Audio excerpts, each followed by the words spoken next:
Hey, good morning, everybody. Good morning, Mike. Welcome to Talking Niagara this morning. It's Peter Giblett and Dave Wheeler, and it's Wednesday, June 25th, 2025. So, welcome to our talk show. We're proud to present news and views about and give our analysis of things impacting Niagara Falls today. All right. So, the first item on this list is sorry, Dave, how are you? Good. Yourself? Yep, not too bad. Not too bad. First item is this: overnight there was a death toll of four at four after an Iranian missile strike on Beersheba, but yet the ceasefire holds. And it was interesting because yesterday I had a post out on Facebook looking at the war, these wars generally, and one person put up a part of something they said on here was, your outrage over children in Gaza is quite ironic when you said nothing about the atrocities committed against Jews. The real picture below is a direct hit on Beersheba. There were no terrorists in that building, no tunnels, no military objectives, no legitimate target, pure terror. It happened this morning. It happened after the ceasefire. You said nothing, yet you stand you stand pandering terror propaganda. There's a bit in there that's not relevant. The only three people who died in Beersheba this morning, and I say, praise God, it could have been worse. It might have required a ridicule. You might be prepared to ridicule my faith for invoking the name of God when I profess it's my God and the God of Israel, the God of Abraham, Isaac, and Jacob, who keep my people safe from in the face of extermination. Yet you say nothing when radical religious fanatics shoot my people just for who we are while screaming Allah is great. Just because we'd raised the subject of what's going on in Gaza, four people versus... That's not true. We've talked about this. We've talked about this. We didn't talk about Beersheba because it happened yesterday, right? And we're talking we were a little late on that one. 1,000, you know? Yeah, also, this latest Beersheba, 4 people were killed, and 20, that makes the total in Israel in this 12-day war about getting close to 30 deaths. It's well over 600 civilians have been killed in Iran. Yeah. When the Israelis went to decapitate the nuclear scientists and the military heads of in Tehran, they were hitting residential neighborhoods. They didn't care who was also killed. So it wasn't just the heads of, like, there were ordinary people. So over 600 have died in Iran compared to about 30 in Israel.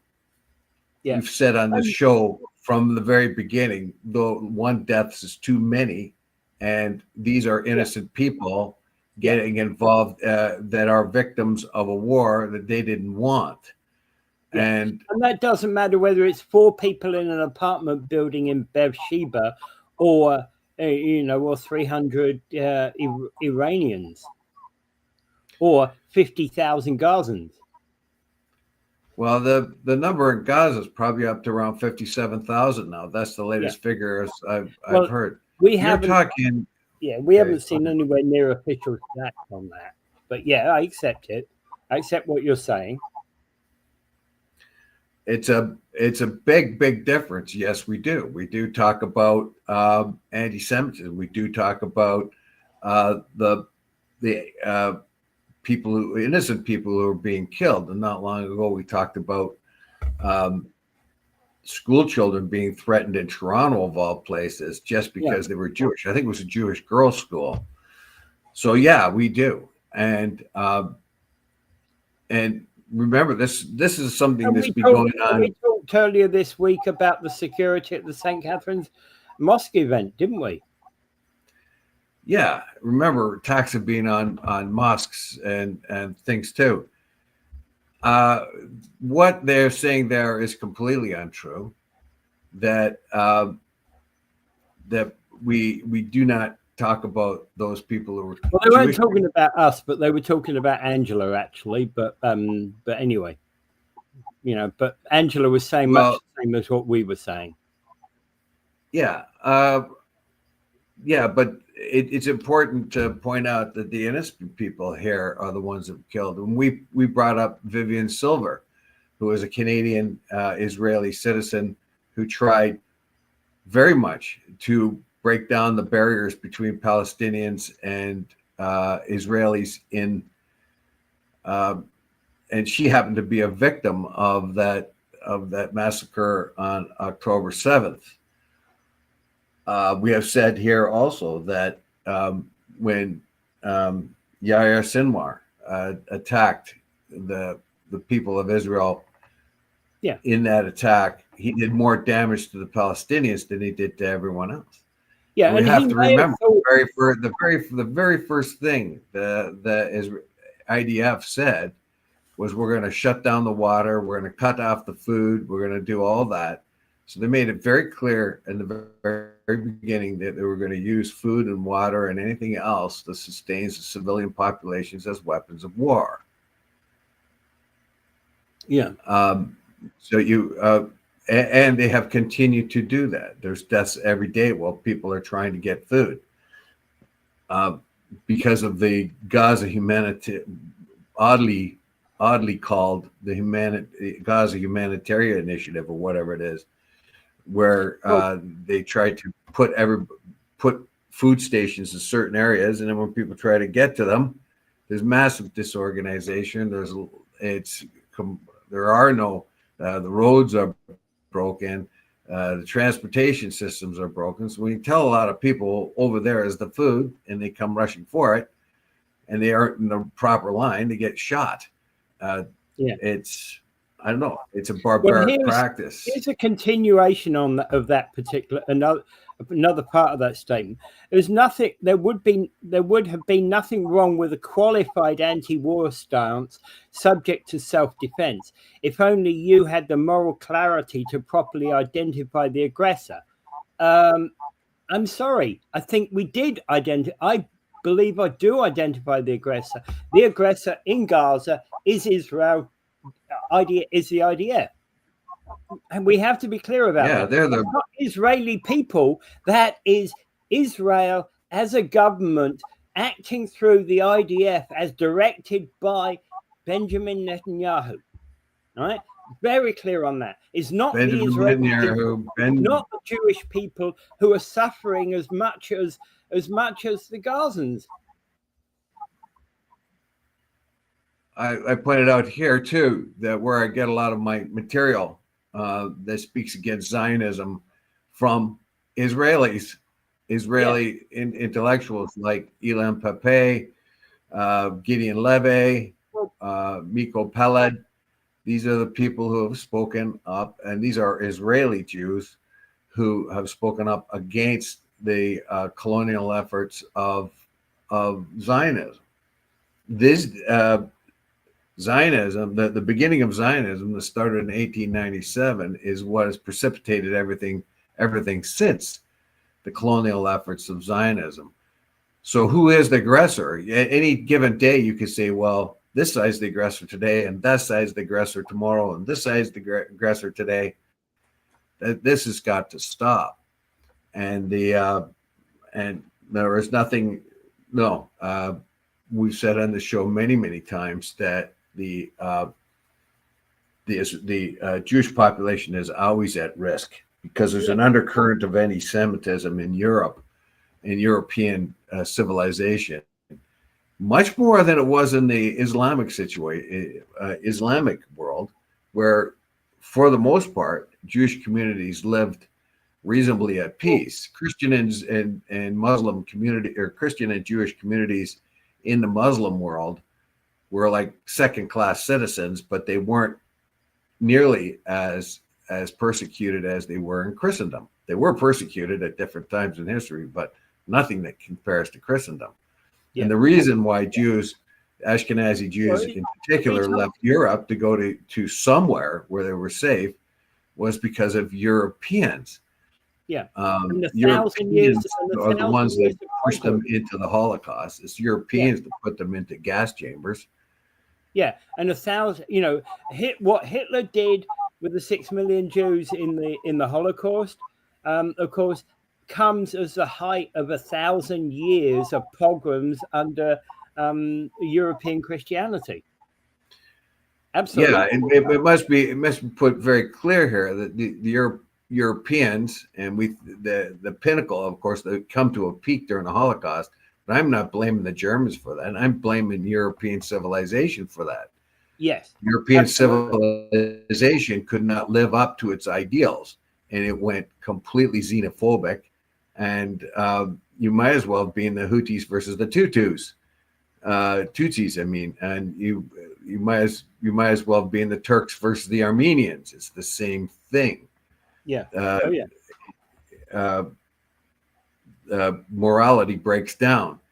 The problem is for the Palestinians and in that area, the Muslim and Christian Palestinians of what is now Israel, they wanted their own land. They wanted their own country too. Before the First World War, as well. The problem is when European Jews needed a safe place to go, they went to Israel, bought up land, and pushed the Arabs off of it. And of course, that precipitated a lot of problems. It was a colonial effort, and if you read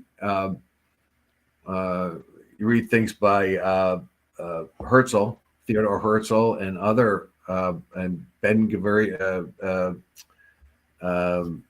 Gurion and others, it was a process of depopulating the area and replacing it. Talking about the replacement theory, it really did happen there. So that's somebody who's spoken up emotionally and hasn't really listened. Like you said, that was directed towards Angela. We haven't had such. It was, but it was also directed towards me. You know, because the other one here that said there would have been nothing wrong with a qualified anti-war stance subject to self-defense if only you had the moral clarity to properly identify the aggressor. It seems that you and Peter remain willfully misinformed. You're trying to find virtue in parroting terrorist tropes. Frankly, you are adopting the term genocide in the context of war of survival for the Jewish state. It's a war of expansionism right now, isn't it? They've taken Golan Heights away from the Syrians. But okay, so I do now trying to colonize the West Bank. So who is the ones whose country is at risk here? You know, the Palestinian, this two-state solution, which the UN and everybody else agreed upon, going way back to 1948. So who is at risk? Okay, but also another one that's been said here on this is I remember when Prime Minister Ariel Sharon decided to turn around and give Palestinian land. He was killed by his government and the IDF before he was able to do so and bring about peace. When he thought about the situation, brought upon the Palestinians in war, he did an about face before he died. Ariel Sharon, they definitely got the wrong guy there. Ariel Sharon, he left Gaza because it was too hard to hold. When I think they said murdered, I think this person is saying murdered in the literal sense. Not in the literal sense, no. Like Ariel Sharon, look, I knew somebody that had been in Gaza before it was evacuated by the Israelis. Yeah, the Israelis had gone in there and started building villas and things like that. They were populating the area. They were settling the area. It was becoming very hard for them to control. For one thing, very costly. and it looked bad because anytime a journalist went there and a coworker of mine that had been there said that the Palestinians were treated like rubbish, that the Palestinians were going without water, whereas the Israelis, the small Israeli community, was using 5 times as much fresh water or drinkable water than the entire rest of the population. It looked very bad for the Israelis. That's part of the other thing somebody said here is Peter is absolutely correct when he says if you want peace, it's not going to be Prime Minister Netanyahu who will foster it. No, Netanyahu has the Likud party, and the number one in the Likud charter, the number one thing is a Jewish state from the river to the sea. Yeah. We talked about Palestine being free from the river to the sea. Well, that statement actually was long before that used by the Likud party. We want a Israeli state from the river to the sea, meaning you're going to have to get rid of the Palestinians out of the West Bank because they want up to the river for the state of Israel. And and now, of course, they want Gaza back. Well, what do you think is going to happen when you put also, what happens when you're going to put a fence around 2 million people in a strip of territory like the size of Grenada? Yeah. Benjamin Netanyahu says, "Look, we have a small country the size of New Jersey." Well, how big is Gaza? It's got 2 million, over 2 million people in it. And for the record, what I said, I agree the need for the survival of Israel. However, the major threat does not come from Hamas or Iran. It comes from the reign of Netanyahu. Remove him and the chances of lasting peace are improved. Yeah, and remember Yitzhak Rabin, who did make a peace treaty with Yasser Arafat, and there was a process in place for Palestinians to have their own country. He was gunned down by who? Not a Palestinian. He was gunned down by a settler. Yeah. He was. Remember, there are. We often talk about the radical forces that are in play in particularly Islamic radical forces that are in play in places like Gaza, but we don't often talk about the same sort of radical forces that are at play in the Zionist movements, the ones that are chopping down olive trees that have been grown there for 1,000 years. The same family, they come in and they push the people off the land, harass them, shoot at them, beat them up, and the IDF looks on. Yeah, and so finally the people leave because they can't fight this any longer, and they say you got to get out of here because God gave us this land, get lost. And the United States looks the other way, because they're very, very reliant on they don't want to fight the Israeli lobby for one thing, and of course they have particularly Republicans. They need the vote of the sort of far right religious parties who think because the Israelis Jews have returned to Jerusalem or they've returned to Israel means the end of days are imminent, and they love the fact that any day now there's going to be a massive Armageddon, and the faithful will rise above. That doesn't sound too good to me. One of the things you said before was it? And I get the name wrong. Yahya Sinwar, the Hamas leader. Well, him and a few other people. I was reading somewhere that him and the other people who created that original October 7th incursion into Israel had the idea that by their attack, by their actions, that would prove to be the collapse of Israel. Obviously, if they'd have spoken to you and I, we'd have told them they were fucking nuts. So, pardon my language. But the truth of the matter is that wasn't about to happen, and that was a stupid thing. right? No, I don't think they thought it was going to be the collapse of. I actually think that their operation went way further than they anticipated. Their objective was to go in there, attack some of the soldiers that guarded the fence that kept them in, and take hostages. I think they thought they were going to go ahead and get 20 hostages and make a run for it. But what they did is they found that they hit the barracks that were undefended because there was nobody on guard. So they walked in and they were able to shoot a lot of soldiers. Yeah. We saw what happened to the tank. They just ran up on a tank. How can you take a tank when you don't have the ability? You don't have any tank weapons, but they just took over the tank. Yeah. And they walked right up to the border, ripped down the fence. How do you do that? And then they got in there, and a lot of the hideous damage done was not so much by Hamas. It was by other Palestinians who came in, rushed through the gap in the fence and participated on their own. This is not to alleviate Hamas from anything, but Hamas was supposed to take hostages and fight soldiers, and that just all went wacky. Another comment on this thing that I want to put up, right? It is the massacre of Jews by Arabs in the land of Israel has been rampant long before Netanyahu and even before the creation of the state of Israel.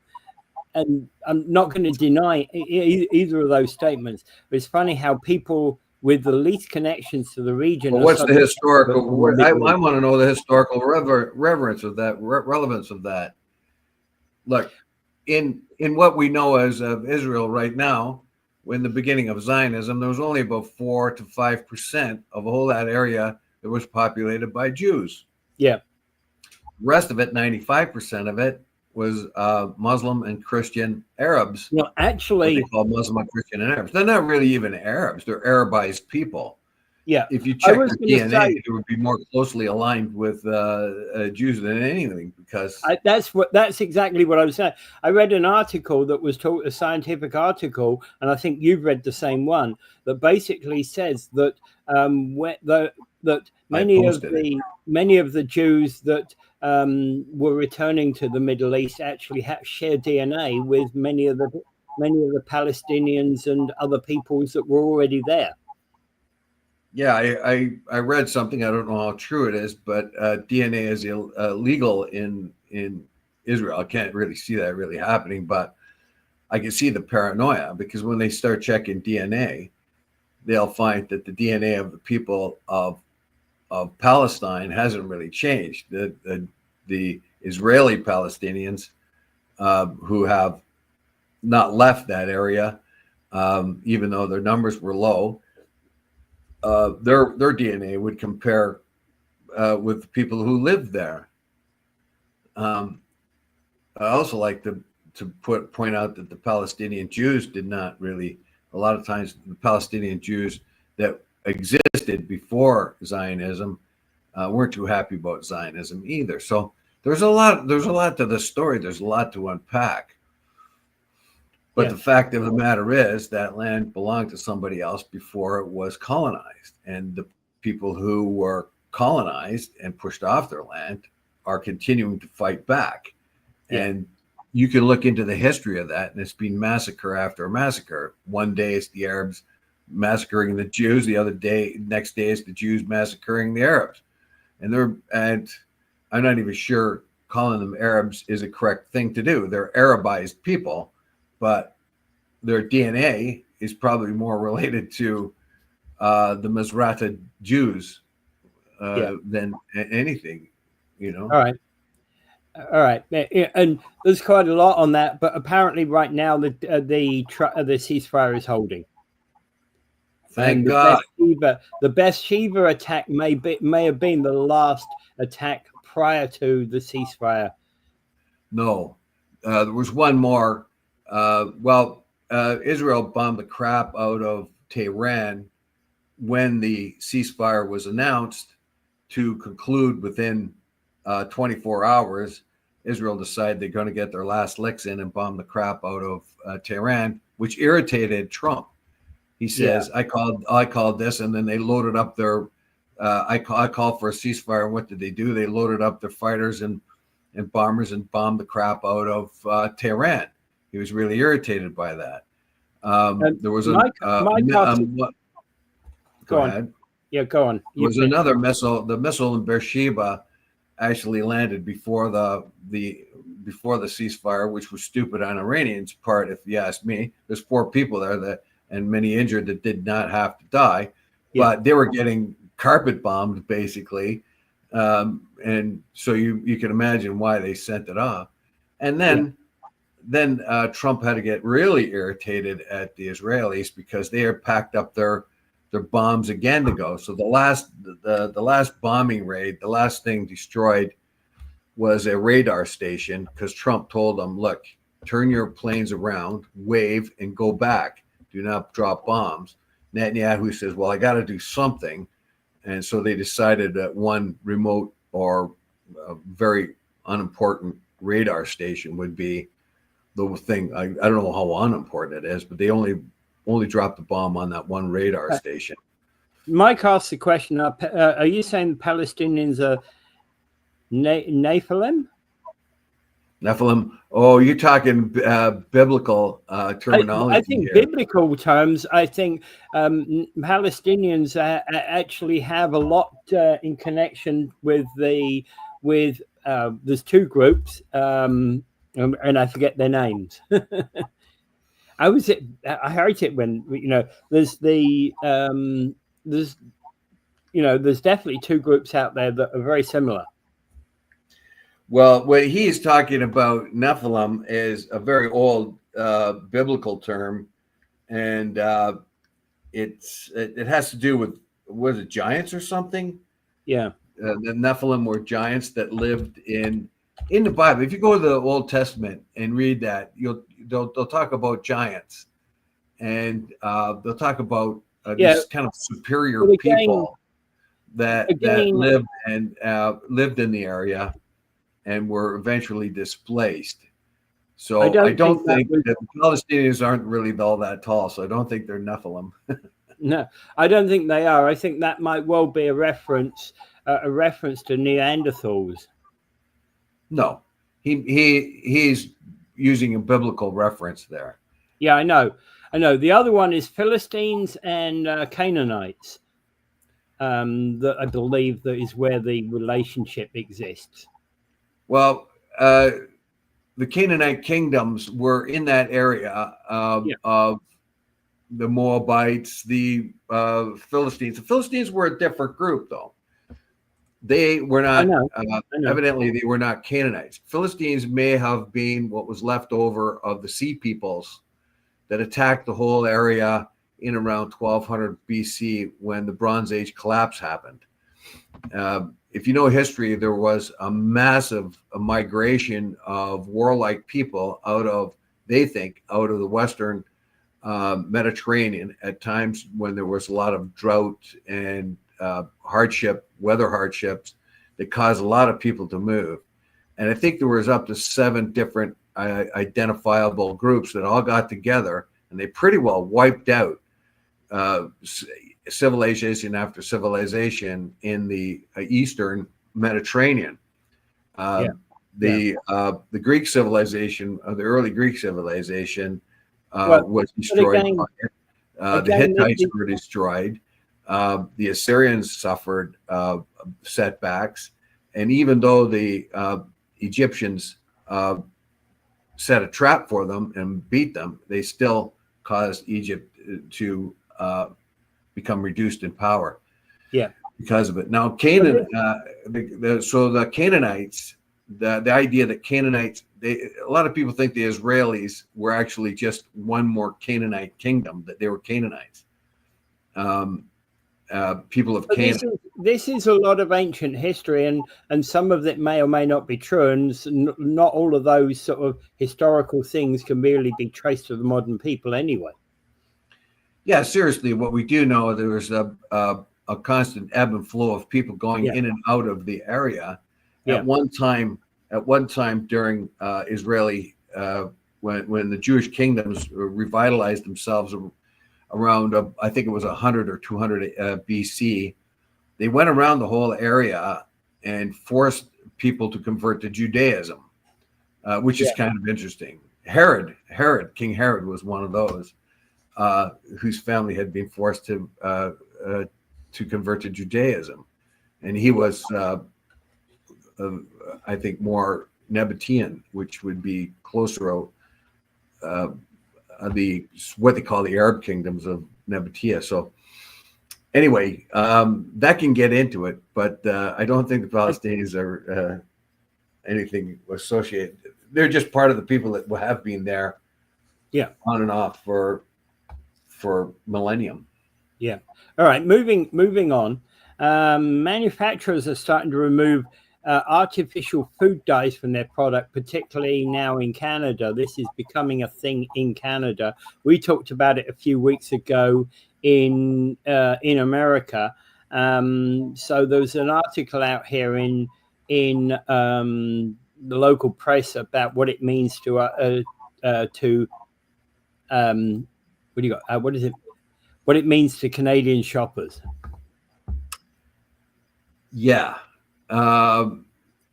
This doesn't really make much difference to us. Apparently, we already restrict those things in our food. It's for the United States. We know that we have better laws here that restrict certain dyes and colors from our food, and we pointed this out. If you want to kill yourself with what's that tutti frutti Fruit Loops. Fruit Loops are many colored bits of I don't know, calories infused with sugar and color. In the United States, Fruit Loops are much more vivid color-wise because they use chemical dyes, whereas up here they cannot do that. They have to have the dyes made by natural means. They have to have natural dyes in them so that it doesn't hurt the person that eats them. Remember, these are long-term effects. If you eat chemicals like that, they get stored up in your body, and you're not going to die from one bowl of Fruit Loops. Just like you're not going to die from one shot of liquor. You know, it takes a while. So this is a good thing for the Americans. RFK, as much of a nut that he has put out this that they are filling up their foodstuffs, the processed foods, with chemicals that are expedient. I think it costs 3 times as much for the. At one time, I read that there is the color red. The chemical version of the color red is a real problem because it comes in things that are purple or orange or red, and that causes hyperaction in children. I saw this happen when my little hyperactivity in children. Yes, I've heard that one before. Yeah. Well, it is true. I remember my neighbor who took care of kids for a living. She had a daycare center. She told me that. And then one day when my little boy was very, very sick and he had a very, very bad cough, we got cough syrup that was prescribed by the doctor, and it was purple. And this little fellow was very, very tired and weak because of this cough. And I gave him a couple of shots of that, and he was bouncing off the walls. I think, what the heck's happening here? And then later on, when that wore off and he was back in his state of coughing and being sick, I gave him another shot so that another spoonful of it, and the same thing happened. And then I looked up that the red food dye they use would cause that, so I wouldn't give him any more. Yeah. So but the fact is, if you use red food dye that's natural, it costs about 3 times as much, or at least that was the case when I looked it up many years ago, because the natural food dye came from beetles, believe it or not, bugs, and they pretty well had to crush them and extract the red color. Yeah, that was the cheapest. That's insane. At one time, one time Fruit Loops were more dormant. Now I don't know. It's dull looking. Well, it's dull looking because in Canada, we're not permitted but you'll find them much brighter in the U.S. If you just cross the border and buy your Fruit Lips there, they're going to be much brighter, and that's because they don't use the natural ingredients; they use chemical ingredients, and that's what this article is all about. Yeah, is they had a lot of resistance to go to European standards, which they call, I think, in European standards in this particular article, where they're very careful about what is added to food. Yeah. And the American producers have resisted this because it's much cheaper to use. Actually, what the situation is that we're not 100% compliant with European standards. We're mainly compliant with European standards here in Canada. We're much closer. We've got our own standards. Like for many of our products, we go to the American Food and Drug data, and then we make our own conclusions and adjust it from there, because they have such a vast array of testing to be done. So the Canadians have decided that the kind of chemicals that are permitted in U.S. Food processing is not good for the average person. But of course, now this is an ongoing battle, because this goes back over 30 years. And I remember doing this reading. The movement in this has been going on. I remember doing this bunch of reading about it 30 years ago. Yeah. And there was a lot of people saying back then that the U.S. should follow the European model and get this. This whole thing has been going on in Europe for 30 years. Because I can remember when they first started talking about it in Europe, there's a lot of people, of course, were saying, leave our food products alone. But there's also a lot of people that were saying, well, we need healthy alternatives. For example, Heinz have been saying that their tomato ketchup never had artificial dyes. The red color comes purely from the tomatoes. If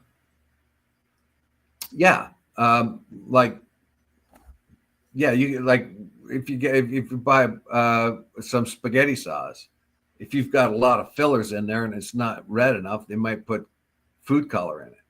But if it's just tomatoes, you're going to get a red color to it. I have to ask the question, though, with all of the stuff about food dyes, what will be the color of Coca-Cola? Will it go back to green?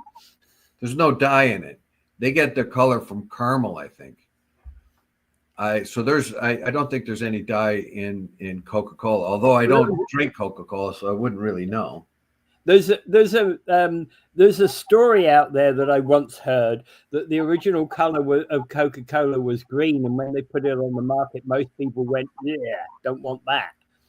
Well, Coca-Cola has a long history. As a matter of fact, it's a lot less fun drink than it used to be, because it used to be make it out of coca, as in cocaine. Yeah, I know. It was supposed to give you a lift, and it sure did. Sugar plus cocaine, woohoo! And originally, of course, that would put you through the roof. Yeah.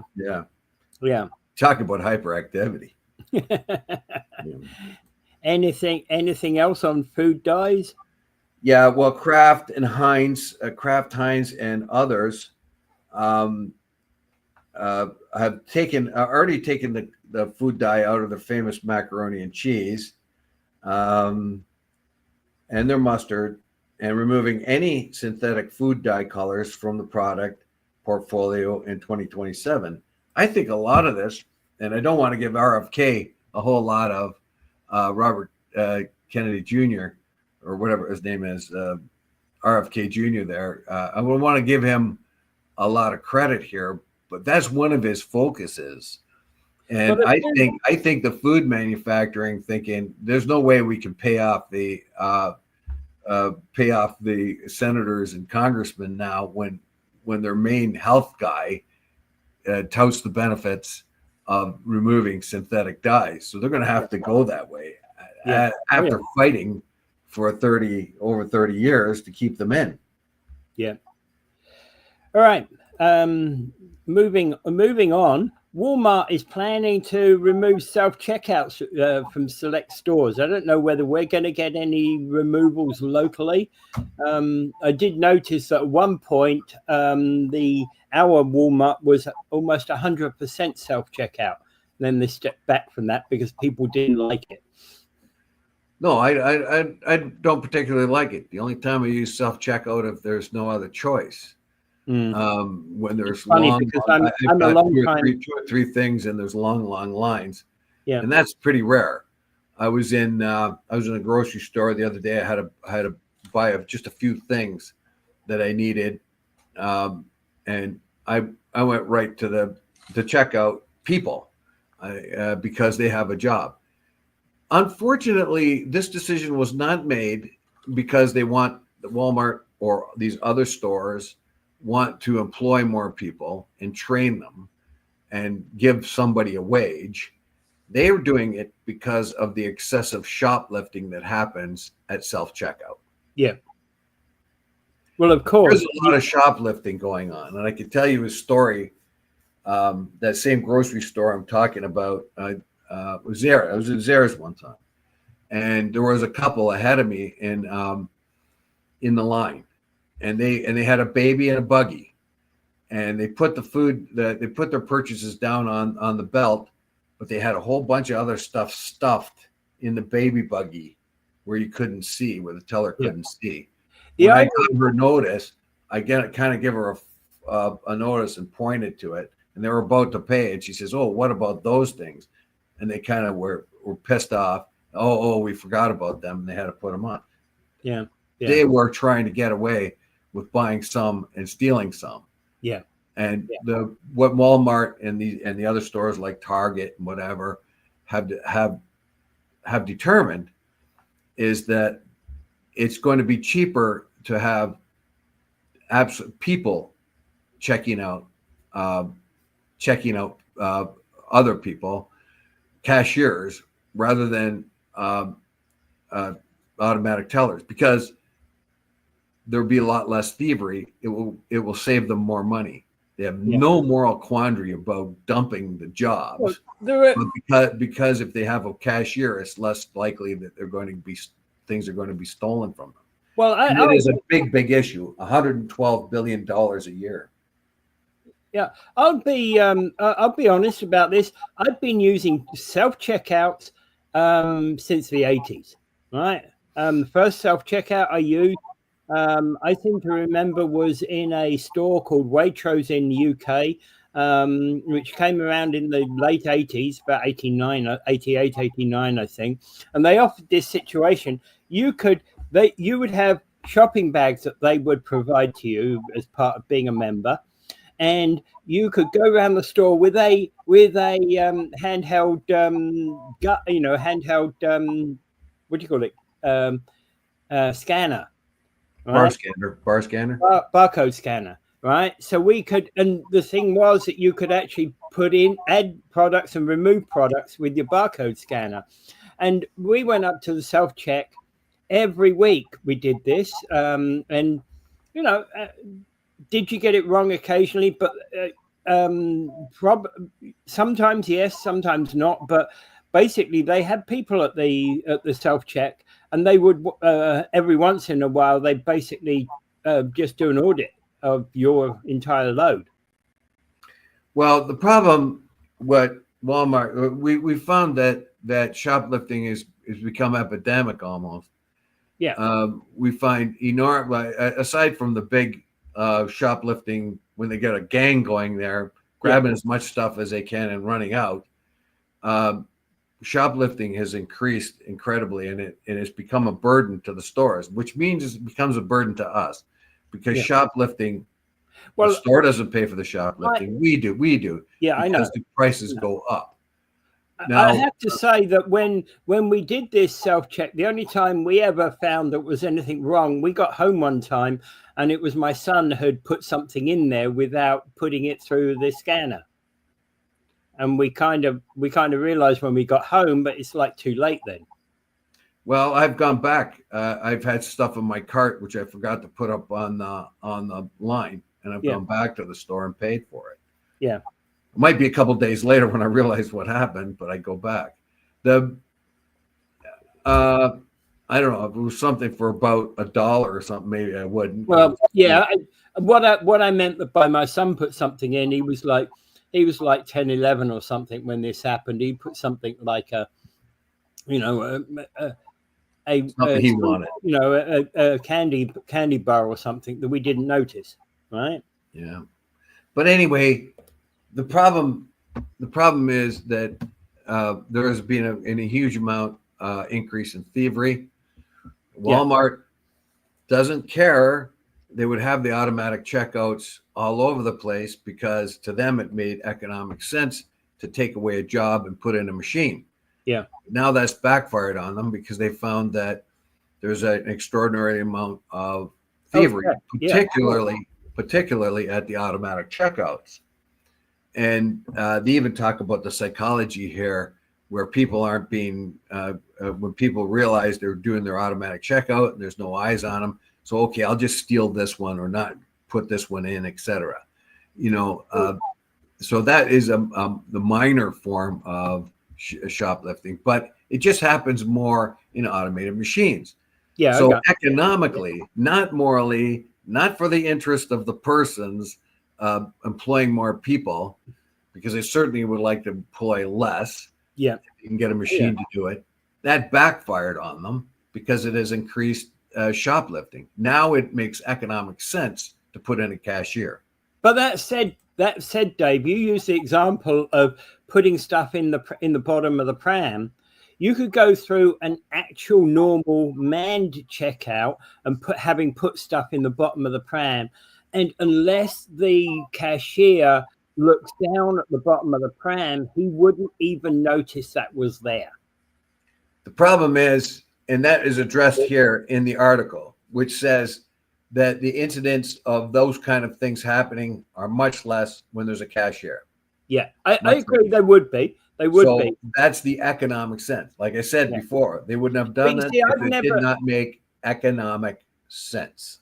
I've never consciously not paid for something that I've purchased. Right? No, that's not what I heard. I heard you're a thief, man. You go around from store to store. I do not ever steal anything. I do not steal anything. But I've used self-checkout. When we were together and made the show down at 4680Q, I often walked out of there without my shoes on. I said, "Who's got my shoes?" And then I noticed the next day you got a nice new pair of shoes. Bullshit. My winter boots that I left at the door, they're gone. Who else was here? The only guy here was, and my pens. Bullshit. My winter coat was gone one time. My car was gone another time. Who else was here? In your dreams, man. Yeah, but the point being is that people who steal stuff would still, will find creative ways of stealing things whichever way they've got. There's no argument against that. There are always going to be rank dog thieves in this world. Yeah. And there are always going to be people who can justify stealing. Yeah. But what they've done, the fact of the matter as shoplifting has become so much of a problem. And it was always there.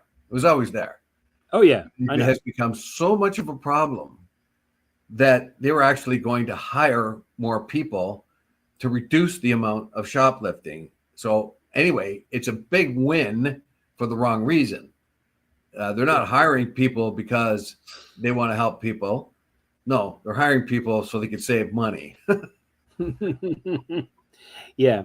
And in fact, actually, one of the things about this is that generally speaking, with checkouts and that sort of thing, there's less thievery going on. Yeah, that's the psychology here. That's what it mentions in the article. Yeah. That when you have cashiers and they're hip to a lot of stuff, like they can spot stuff. I know myself, if I've forgotten something in my put something in and they say, well, what about that? Oh, I forgot about that. Sorry. Right. And I put it in. So they'll see something you might've forgot to put on, the obvious stuff, obviously. But I don't know. It shoplifting costs all of us a lot of money. It does cost us all. Yeah. And I would be very happy to reduce the amount of shoplifting by hiring people. That's a happy thing for me. Yeah. All right. Moving on. Hamilton City Council meeting was cancelled due to lack of quorum. Should we need to be firing people and getting some new councillors on board? Yeah, I read this article and it was almost a disbelief for me. So they not only, and it's not like they actually have to be there in person. They can tune in online. Yeah, they can. So it's a hybrid meeting. Yeah, they can't get a quorum for the city council meetings.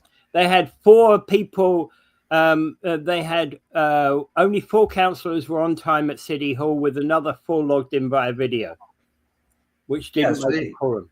So they didn't have a quorum to do the business of the city. Imagine if that happened here. Imagine if that happened in Niagara Falls. If we couldn't get a quorum, we'd freak. Yeah, Well, that's exactly one of the things that I thought when you put this up. I'm like, what? Really? Yeah, I find it hard to believe myself. Yeah, these are public servants that, our friends in Hamilton should be very concerned about this, because I'd be really freaking out if it happened in St. Catharines or Niagara Falls or, Welland or something like that. That would be disgusting. This comes from a paper that I haven't heard of before called the Public Record. It's basically what the Public Record is a paper that's about it is a kind of is it like the Pointer? Like the Pointer, but for Hamilton. Yeah. So it's all right. Now what would you think? Yeah.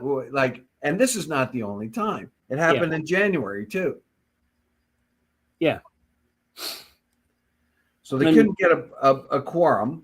And then after that, they had Hamilton Utilities Corporation shareholder meeting, which was also important. So they had to cancel the city council meeting because they couldn't get a quorum. Then they tried to go ahead with the Hamilton Utilities Corporation shareholder meeting, which also needed a quorum. Yeah. Meanwhile, they're phoning the councilors, hey, can you come on, get online, anything, get here so we can do some business? They couldn't get enough. And then when they did get enough, one of them dropped out. What's going on, Peter?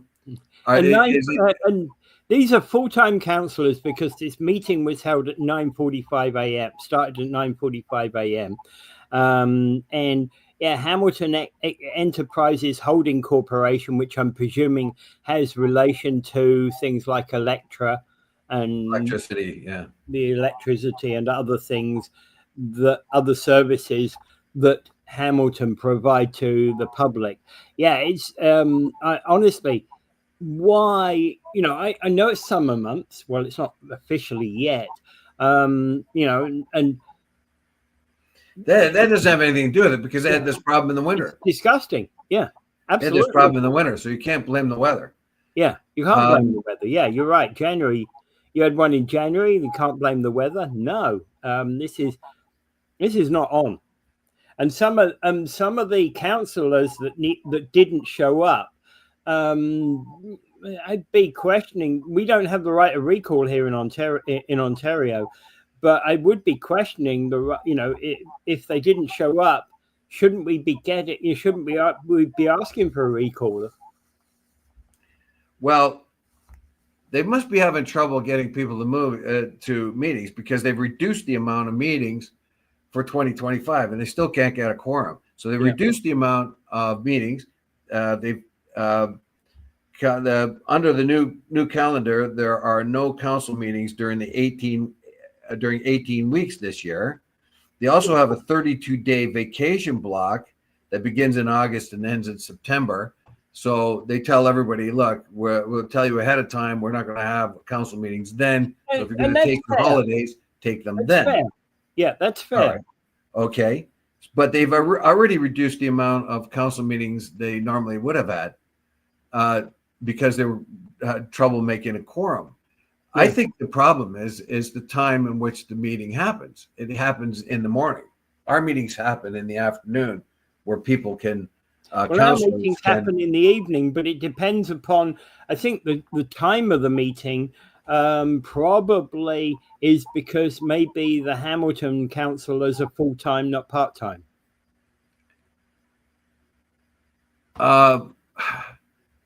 Yeah, I the fact that the councillors are not getting there is the biggest problem, and they're not making a quorum.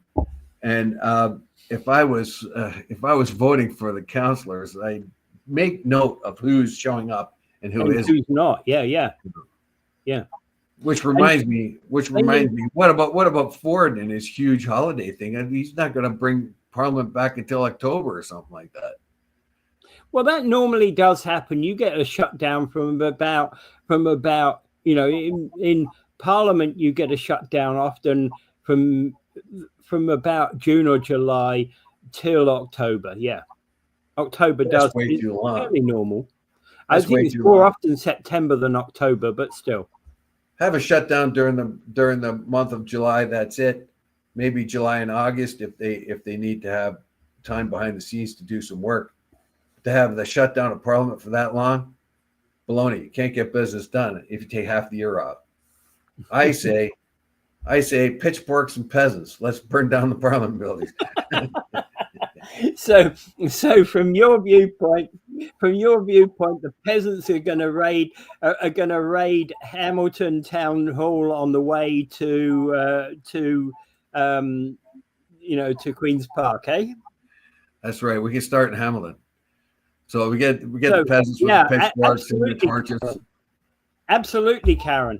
I demand that. Councillors should get a pay cut when they don't show. Yeah, or at least be permitted just only so many times, and they have to have an excuse. Put it to the. They have to have an excuse. Tell them ahead of time so they know whether or not they're going to have a quorum. How much did that failed city council meeting cost the taxpayer? Yeah. Very good question. Very, very good question. I don't know what the answer to that is, but somebody in Hamilton sure as heck will know what the cost is to the taxpayers. Well, it costs us a lot of money to have. And you think about this meeting. Yeah, you think about this in a council meeting that should go ahead. If you look at the way our council is run. There's people there's public hearings going on for proposed developments at said meetings, and those people have spent money on lawyers, on their stuff, on people to present to City Hall, and now they've got to spend that money all over again because sure as heck those people came ready and prepared to go ahead with their presentations. The Hamilton Holding Company has set aside staff and made reports and all of that to present it to City Council, and they're not there. Yes. And so that also has to be done all over again. Yeah. So that's cost the Hamilton Holding Company money. It's cost the city taxpayers of Hamilton a whole lot more. It's atrocious. And you just put these same, and it doesn't matter where it is. I think that's disrespectful to the people of the city. It's disrespectful to the process of democracy, and it's disrespectful for the money wasted in the City Hall. I take it out their frigging wages. Well, I'm getting angry today, aren't I? Yeah, well, twice. That's what I mean. Like if you just have to make the example once. Burn down the city hall once. That's all you have to do, and that will straighten it out for another couple of decades. So pitchforks and peasants, their torches, run rampant down the street, tar and feather the councillors, and that'll teach them a lesson. Yeah, I get it. Old time justice. Mr. Lynch, all is forgiven. You're to come back and lynch the councillors for non-attendance. Yeah, I don't think so somehow. Anyway, yeah, that kind of brings us to an end of the day because the next topic we had was a bit more involved. What I is think that one? the one about strengthening partnership with the European Union. Yeah, that might take a little bit of time. Yeah, that's a big topic. So I think we'll lead off with that one tomorrow morning. And also the other question was Indigenous community withdrawing from the flag raising event. Yeah, they didn't. I think we need to also have a bit of time on that one because that has bad consequences. And yeah, have a great day. Have a great day, everybody. Yeah. So realistically, those councillors, they're a disgrace to Ontario politics. Well, yeah. Well, knowing Hamilton, if they had the council meeting in a bar, they'd all show up.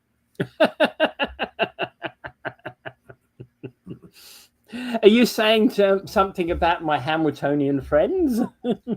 I would just know that the character of the Hammertown folk, yeah,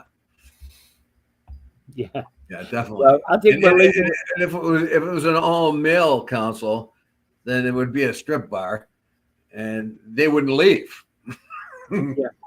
Yeah. All right. Yeah. And anyway. Okay. Yeah. Let's say, without further ado, I bid you do not forget about Gaza. Outrages are happening there by the hour.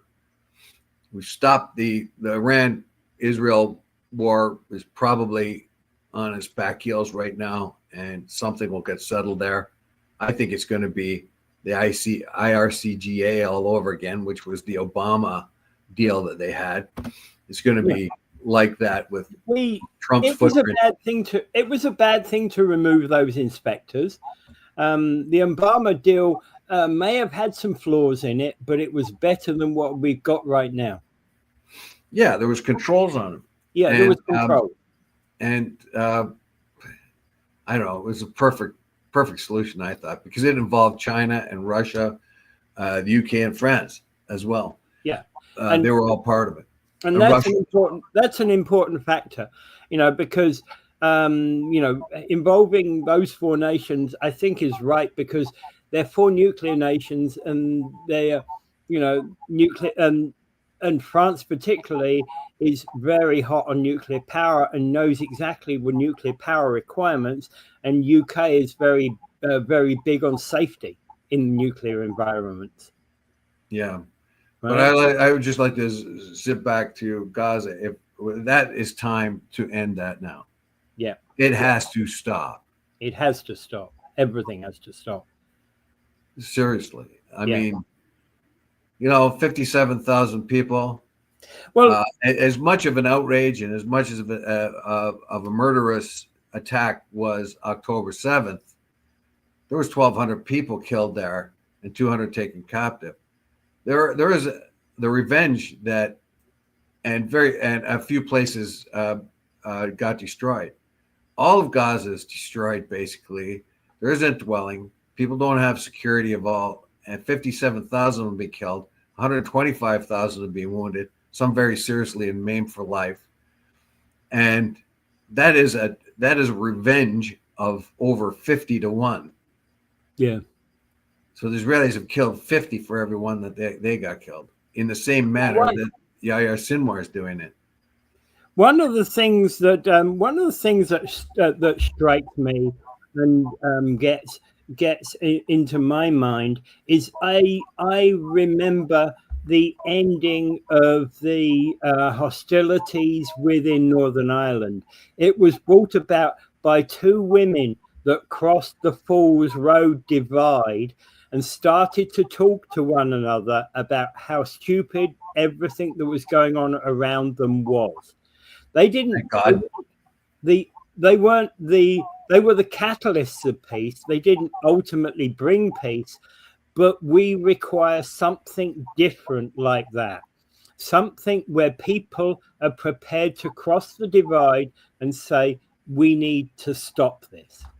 Well, our own Vivian Silver was one of those people. Tragically and ironically, she was a victim of October 7th. Yeah. And I don't know. It needs something like that, something different, something out of the usual to make this peace. Yes, and anyway, we'll see you all tomorrow. Yeah, and you're right about that. This peace has to happen. It's well overdue. And if Trump has the ability to hold back Netanyahu in Iran, then he has the power to hold him back in Gaza. Yeah.